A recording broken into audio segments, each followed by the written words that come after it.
আসসালামু আলাইকুম রহমতুল্লাহি ওয়া বারাকাতুহ। আলহামদুলিল্লাহি রাব্বিল আলামিন ওয়াসসালাতু ওয়াসসালামু আলা নাবিয়্যিনা মুহাম্মাদিন ওয়া আলা আলিহি ওয়া আসহাবিহি আজমাইন। আম্মা বা'দ। প্রিয় দর্শক, আপনাদের সবাইকে স্বাগত জানাচ্ছি জীবনের আলো তাফসীরুল কোরআন অনুষ্ঠান থেকে। আমরা আজও সূরাত আল ইমরানের দুটো আয়াত আপনাদের উদ্দেশ্যে পেশ করব ইনশাআল্লাহ। সেটি হচ্ছে 165 এবং 66 নম্বর আয়াত এবং এর সংক্ষিপ্ত তাফসীর। সূরাত আল ইমরান একটি মাদানী সূরা। আজকের দুটো আয়াতের মূল বিষয় হচ্ছে আমাদের জীবনে বিপর্যয় ও আত্মসমালোচনার শিক্ষা। এই দুটো আয়াতে আল্লাহ সুবহানাহু ওয়া তাআলা উহুদ বদর যুদ্ধের কথাটি স্মরণ করে দিয়ে আমাদেরকে বিপর্যয় থেকে রক্ষার জন্য আত্মসমালোচনার যে প্রয়োজন রয়েছে সেটি বুঝিয়ে দিয়েছেন। আসুন তাহলে শুরু করা যাক। আউযু বিল্লাহি মিনাশ শাইতানির রাজীম। আওয়ালাম্মা আসাবাতকুম মুসিবাতুন قد أصبتم مثليها قلتم أنى هذا قل هو من عند أنفسكم إن الله على كل شيء قدير وما أصابكم يوم التقى الجمعان فبإذن الله وليعلم المؤمنين। প্রথমেই আমরা শব্দার্থ তুলে ধরছি। আল্লাহ সুবহানাহু ওয়া তাআলা বলছেন, আওয়ালাম্মা আসাবাতকুম, কি ব্যাপার যখন তোমাদের কোনো মুসিবত আসে, মুসিবাতুন যে কোনো একটি মুসিবত, কাদ আসাবতুম তোমরা তো অন্যদেরকেও আক্রান্ত করে ফেলেছিলে, মিথলাইহা এই মুসিবতের দ্বিগুণ, কুলতুম আর তোমরা বললে, আন্না হাদা এটা কিভাবে হলো, এটা কোত্থেকে আসলো। কুল আপনি বলে দিন, হুয়া মিন ইনদি আনফুসিকুম এটা তোমাদের নিজেদের মধ্য থেকেই হয়েছে। ইন্নাল্লাহা নিশ্চয়ই আল্লাহ, আলা কুল্লি শাইইন সব কিছুর উপর, কাদির ক্ষমতাবান। ওয়ামা আসাবাকুম আর তোমাদের উপর যে কোনো মুসিবতই আসে, ইয়াউমাল তাকাল জামাআন দুটো দল, মোমেন এবং কাফের, এই দুটো দল যেদিন পরস্পর মুখোমুখি হয়েছিল, ফাবিইযনিল্লাহ তাহলে সেটা আল্লাহর অনুমতিক্রমেই হয়েছে। ওয়ালিয়া'লামাল মুমিনিন এবং যেন আল্লাহ জানতে পারেন আল মুমিনিন কারা মুমিন। প্রিয় দর্শক, এবারে আমরা পেশ করছি সরলার্থানুবাদ।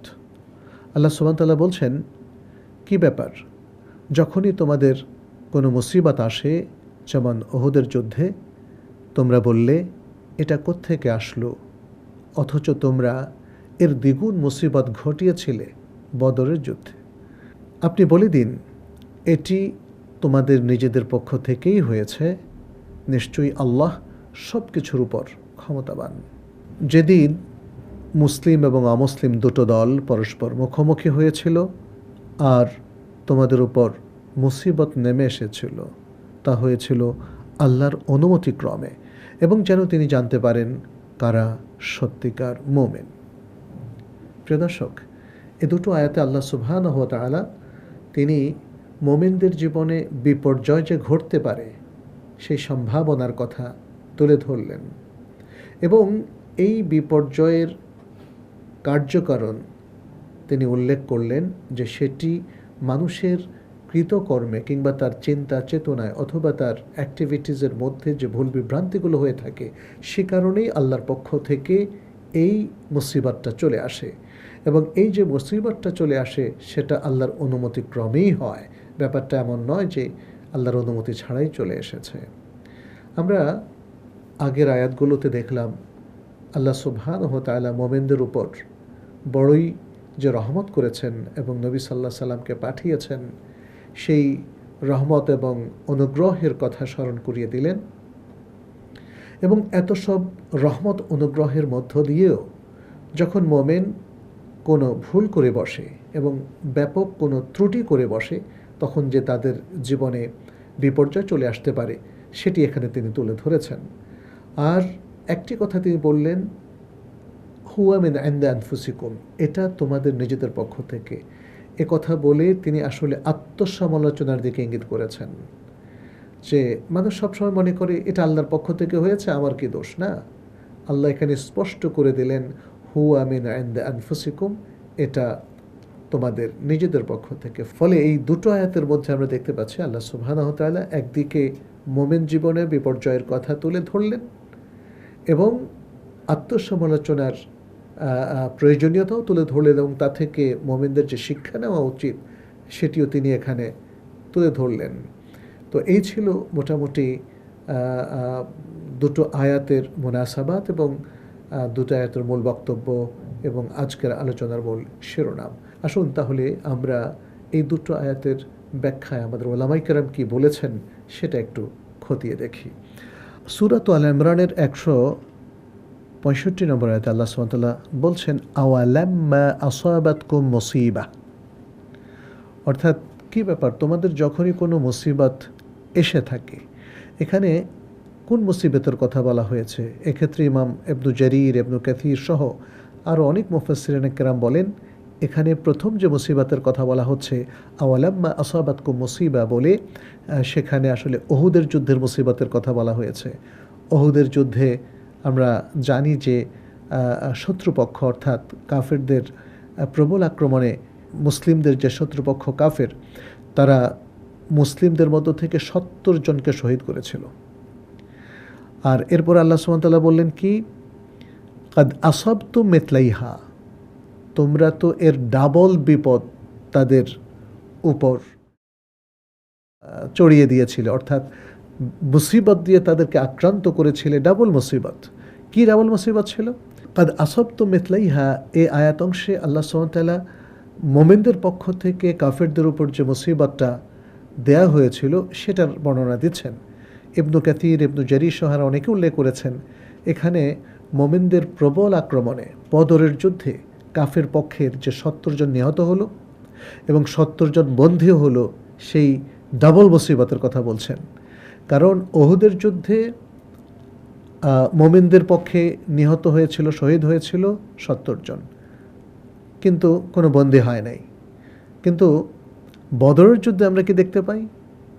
কাফেরদের পক্ষে নিহত হয়েছিল 70 জন এবং আরও বন্দী হয়েছিল আরও 70 জন। ফলে আল্লাহ সুবহানাহু ওয়া তাআলা এখানে আমাদের সামনে তুলে ধরেছেন এ কথা বলে, মুমিনদেরকে আত্মজিজ্ঞাসার মুখোমুখি করেছেন, বলেছেন কাদ আসাবতুম মিথলাইহা কুলতুম আন্না হাদা, যখন উহুদের যুদ্ধে বিপর্যয় দেখা দিল তখন তোমরা বললে এটা কোত্থেকে, কিভাবে এটা হলো? আমরা তো সংখ্যা এখন বদর যুদ্ধ থেকে আরও অনেক, আমাদের এই বিপর্যয় কি করে হলো? আল্লাহ এখানে স্মরণ করিয়ে দিচ্ছেন যে দেখো, তোমাদের বিপর্যয় উহুদের যুদ্ধ হয়েছে, কিন্তু ডাবল বিপর্যয় তো কাফেরদের পক্ষে হয়েছিল তোমাদের তরফ থেকে বদরের যুদ্ধের দিন।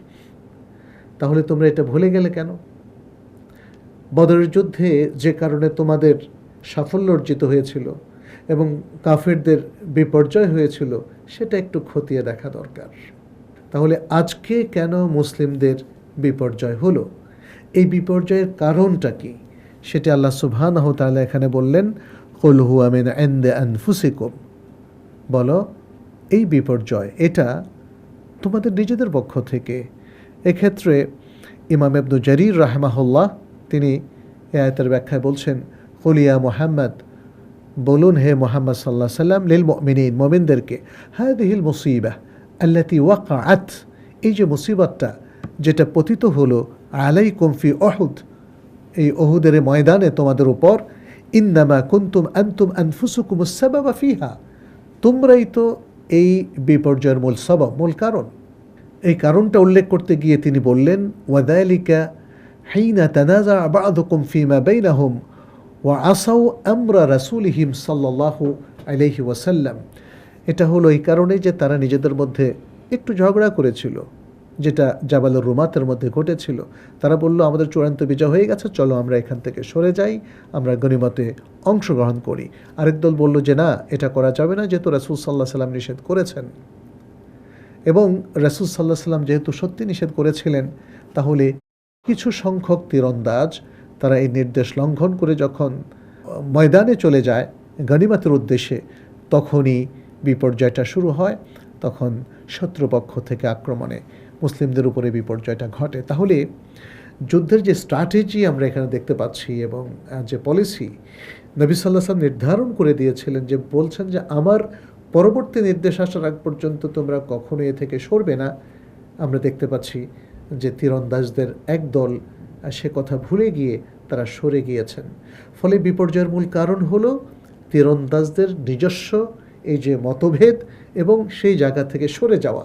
আর এদিকে আল্লাহ সুবহানাহু ওয়া তাআলা ইন্ডিকেট করছেন এ কথা বলে, কুল হুয়া মিন ইনদি আনফুসিকুম, বলো এটা তোমাদের পক্ষ থেকে। এরপরে বললেন, ইন্নাল্লাহা আলা কুল্লি শাইইন কাদির, আল্লাহ সব কিছুর উপর ক্ষমতাবান।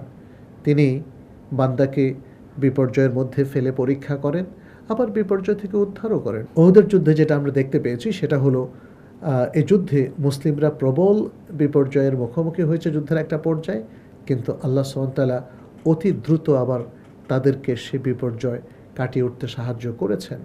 তাহলে প্রকারান্তরে মোমেনদের তো পরাজিত হওয়ার কথা, কিন্তু মোমেনরা চূড়ান্ত বিপর্যয়ের মধ্যে পড়েনি, তারা সাময়িক বিপর্যয়ের মধ্যে পড়েছিল। তাহলে তাদেরকে এই বিপর্যয় থেকে উদ্ধার করলেন আল্লাহ। ইন্নাল্লাহা আলা কুল্লি শাইইন কাদির, আল্লাহ তাআলা সব কিছুর উপর ক্ষমতাবান। এবং এখানেও ইবনু জারির, ইবনু কাসির তারা উল্লেখ করেছেন, আই ইন্নাল্লাহ সুবহানাহু ওয়া তাআলা কাদিরুন আলা কুল্লি শাই আলা জামিআল আশিয়া ওয়া মিন যালিকা ইকাউল উকুবাতি বিকুম আইয়ুহাল মুমিনুন কামা হাদাথা ফি গাজওয়াতি উহুদ ওয়া মিন যালিকা আইদান কুদরাতুহু আলা নাসরিকুম। তারা বলছেন যে আল্লাহ তাআলা সব কিছুর উপর ক্ষমতাবান, এবং এই ক্ষমতার একটা দিক হয়েছে এই যে তিনি যখন রাসূল সাল্লাল্লাহু আলাইহি ওয়াসাল্লামের আদেশের লঙ্ঘন হলো, তখন তোমাদের জন্য একটা বিপর্যয় তৈরি করে দিলেন। সেকেন্ড আরেকটা তার কুদরতের আলামত হলো যে তিনি তোমাদেরকে বিজয় দান করেছেন, চূড়ান্ত পরাজয় থেকে তোমাদেরকে রক্ষা করেছেন। এরপর আয়াতে আল্লাহ সুবহানাহু ওয়া তাআলা বলছেন, ওয়ামা আসাবাকুম ইয়াউমাল তাকাল জামাআনি ফাবিইযনিল্লাহ। আর দুটো পক্ষ, আল জামাআন, আল জামাআন মানে জামাআতান, দুটো দল, একটা দল হলো মোমেনদের আর একটা দল হলো কাফিরদের। উহুদের যুদ্ধে তারা একে অপরের যে মুখোমুখি হলো, যেদিন তারা মুখোমুখি হলো সেদিন আল্লাহ বলছেন, ওয়ামা আসাবাকুম, তোমাদের যে মুসিবতটা সংঘটিত হলো, যে মুসিবতটা তোমাদের হলো, সেটা কেন হলো? ফাবিইযনিল্লাহ, সেটা হলো আল্লাহর অনুমতিক্রমে। আল্লাহর অনুমতি ছাড়া কোনো কিছুই হয় না। এটা আমরা একটু ব্যাখ্যা করব ইনশাআল্লাহ। এরপর আল্লাহ বললেন, ওয়ালিয়ালামাল মুমিনিন, এবং এই জন্যে যে আল্লাহ যেন জানতে পারেন কারা জান প্রাণ হয়ে দ্বীনের পক্ষে থাকে এবং কারা তাদের ঈমানের পক্ষে থেকে সত্যিকার মুমিনের পরিচয় দেয়। আল্লাহ সেটা প্রমাণ করতে চান, সবার সামনে সেটা প্রমাণ করতে চান। ফলে এই দুটো কারণেই এই মুসিবতটা হয়েছে। তো এখানে আল্লাহর অনুমতিক্রমে সব কিছু হয়, এমনকি মোমেনদের মুসিবত, মোমেনদের সকল সমস্যা সব কিছু আল্লাহর অনুমতিক্রমেই হয়। তাহলে যেহেতু আল্লাহর অনুমতিক্রমে হচ্ছে, তাহলে আমাদের কী দোষ, তাই না? এরকম একটা প্রশ্ন অনেকের কাছে আসতে পারেন।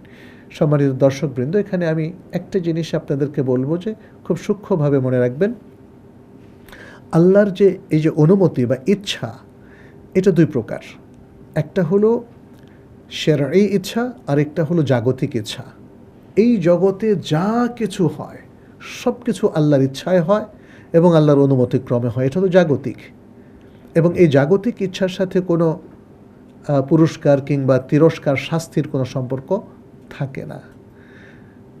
যখন কেউ একজন উপরের থেকে লাফ দেয়, নিচে পড়ে যায়, এটা জাগতিক ইচ্ছা।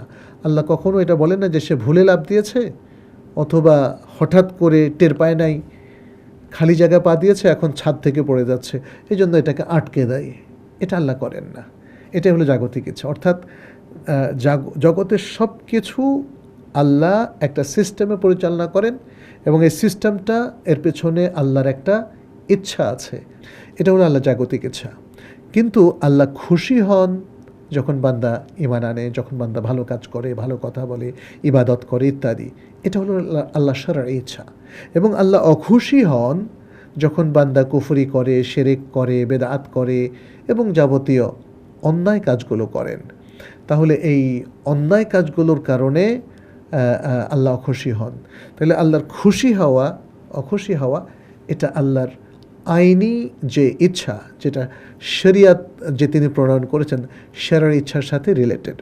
যাই হোক, এটা নিয়ে আমরা আবারও পরে কথা বলবো। আমার বিশ্বাস যে আপনারা এটা নিয়ে একটু পড়াশোনা করবেন। ইমাম ইবনে তাইমিয়া রাহিমাহুল্লাহ এই বিষয়টা নিয়ে ডিটেইলস আলোচনা করেছেন, যাতে আমরা আল্লাহর ইচ্ছা নিয়ে জট পাকিয়ে না ফেলি। কারণ অনেকেই বলে যে আল্লাহই তো আমাকে দিয়ে এই কাজটি করিয়েছেন, তাহলে আমার আর দোষ কোথায়, তাই না? এভাবে আসলে বলার কোনো সুযোগ নেই। আল্লাহ জাগতিকভাবে সবাইকে ভালো কাজ করার যেমন ক্ষমতা দেন, মন্দ কাজ করার ক্ষমতাও দেন। কিন্তু এই যে আল্লাহ দেন বলে এটা হবে না যে মন্দ কাজ করার কারণে আপনার কোনো শাস্তি হবে না, হবে। কারণ আপনি মন্দ কাজটা করেছেন, আপনার উইল পাওয়ার ছিল, স্বেচ্ছায়। একথাই আল্লাহ এখানে বোঝাচ্ছেন। মানে আগের আয়াতে যে বলছেন হুয়া মিন ইনদি আনফুসিকুম, এটা তোমাদের কার্যকলাপের কারণে। তাহলে তোমাদের কার্যকলাপের কারণে আল্লাহ তোমাদেরকে পাকড়াও করবেন, দুনিয়াতেও করবেন, আখিরাতেও করবেন। এটা শারঈ কারণে। কারণ শরীয়তে বলা হয়েছে যে রাসূলকে মেনে চলতে হবে, আল্লাহকে মেনে চলতে হবে। আর যদি মানুষ ভালো কাজ করে তাহলে তো আল্লাহ তার জন্য পুরস্কৃত করবেন। সুতরাং আমরা এখানে যেই বিষয়টা দেখতে পাচ্ছি সেটি হলো মুসিবত মানুষের উপর যে আসে সেটা আল্লাহর অনুমতিক্রমে আসে, এবং সেটার পেছনে অনেক আসবাব, অনেক সবব, অনেক উপকরণ আমাদের নিজস্ব ত্রুটির কারণে, ঘাটতির কারণে অথবা নাফরমানির কারণেও হতে পারে, সেটা আল্লাহ বলছেন। আর এই কারণেই আল্লাহ বলছেন এই মুসিবত দিয়ে তিনি আসলে জানতে চান যে কারা প্রকৃত মুমিন আর কারা প্রকৃত মুমিন নয়। প্রিয় দর্শক, আজকের এই আলোচনা থেকে আমরা যে শিক্ষাগুলো পাচ্ছি সেগুলো আমরা খুব সংক্ষেপে একটা একটা করে তুলে ধরছি। একটা শিক্ষা হলো এই যে আল্লাহ সুবহানাহু ওয়া তাআলা বিপদ অনেক সময় আমাদের নিজেদের কারণেই দিয়ে থাকেন। আরেকটা শিক্ষা হলো যে আল্লাহ সুবহানাহু ওয়া তাআলা আমাদেরকে এবং আমাদের মুমিন ভাই বোনদেরকে পরীক্ষা করেন, দেখতে চান কারা সত্যিকার ঈমানদার এবং কারা ঈমান এর ব্যাপারে ওয়াকিফ হাল নয়। আল্লাহ সুবহানাহু ওয়া তাআলা মুমিনদেরকে পরীক্ষা করেন এবং কারা সত্যিকার ঈমানদার এবং কারা ঈমানদার নয় সেটা তিনি প্রকাশ করেন। আর মানুষের ভেতরের যে সত্য সেটাও তিনি প্রকাশ করে দেন। আরেকটা অত্যন্ত চমৎকার শিক্ষা আমরা এখানে পাই যে যে কোনো কারণেই হোক বিপর্যয় মুসলিম জীবনে, মুমিন জীবনে দেখা দেয়, কিন্তু এটাই চূড়ান্ত সব কিছু নয়। বরং এই বিপর্যয় বিশ্লেষণ করে মুমিনদের উচিত সংশোধন এবং সতর্ক হওয়ার পথ খুঁজে বের করা এবং ভবিষ্যৎকে নতুন করে বিনির্মাণ করা। সর্বশেষ যে শিক্ষাটা পাই সেটি হচ্ছে যত কিছুই হয় সব কিছু আল্লাহর ইচ্ছায় হয়, এমনকি বালা মুসিবত সব কিছু আল্লাহর অনুমতিক্রমেই হয়। অতএব হতাশা নয়, বরং আল্লাহর উপর তাওয়াক্কুল রাখাটাই আমাদের জন্য শোভনীয় এবং আল্লাহর দিকে ফিরে আসা ঈমান সহকারে। তাহলেই প্রিয় দর্শক আমাদের জীবনটা ধন্য হবে। আসুন আমরা সেভাবেই নিজেদেরকে আত্মসমালোচনার মধ্য দিয়ে এবং আল্লাহর উপর তাওয়াক্কুল করার মধ্য দিয়ে বিপর্যয় কাটিয়ে উঠি, আর আল্লাহর পরীক্ষায় আমরা উত্তীর্ণ হওয়ার সর্বাত্মক চেষ্টা করি, সর্বাত্মক প্রস্তুতি গ্রহণ করি। আল্লাহ আমাদেরকে তৌফিক দান করুন। আজ এ পর্যন্তই। হাদা সাল্লাল্লাহু ওয়া সাল্লাম আলা নবিয়িনা মুহাম্মদ ওয়া আলা আলিহি ওয়া আসহাবিহি আজমাইন। আসসালামু আলাইকুম ওয়া রাহমাতুল্লাহি ওয়া বারাকাতুহু। ذلك الكتاب لا ريب فيه هدى للمتقين